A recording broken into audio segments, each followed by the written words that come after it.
The 1970s was a booming time for comedians, and one woman stood in the middle of it all, Mitzi Shore. Mitzi owned the Comedy Store, which she had won in a divorce settlement and continued to operate. Mitzi saw the Comedy Store as a college of comedy, a university where comedians could come, perform, and hone their skills on stage. The Comedy Store was making money hand over fist, being the entry point for young comedians looking for a stage. However, the people on the stage saw little to no money. Many lived in their cars, some went hungry. For comics like Jay Leno and David Letterman, comics not getting paid seemed extraordinarily outdated. Tom Dreesen, a Teamster turned comic, agreed. A group of comedians, led by Dreesen, came to Mitzi to request payment for their performances. They argued that if the waiters, bartenders, and janitors got paid, why not the comics performing on the stage? Mitzi failed to see eye to eye with them, however. Thus began a 6-week strike between the comics and their stage. The comics took to picketing outside the store, fighting to be paid by the club. Comics loyal to Mitzi are those that saw opportunity in the regulars being gone crossed the line to perform.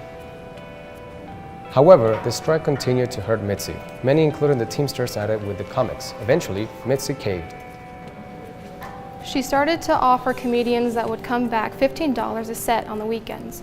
For some, this was enough. For the rest, the strike continued. Tensions rose between those on the stage and those on the line. One night, a group of comics that had crossed the picket line tried to drive a car into the strikers. Few got brushed by the car. By one comic, Jay Leno, was struck and laid on the ground. 10 minutes later, Tom Dreesen got a call from Mitzi calling for the comics to negotiate ending the strike. Mitzi agreed to pay the comics $15 for a set both weekends and weekdays, thereby ending the official comedy strike of 1979. However, things weren't over for all. Mitzi was a stubborn woman, known to hold a grudge. She closed down one club on the weekdays to avoid the higher costs of businesses and reduced the number of time slots available for comedians in both of her clubs. Comedians that had refused to cross the line were punished. Mitzi refused to put on many of those that had turned against her, putting some out of work permanently.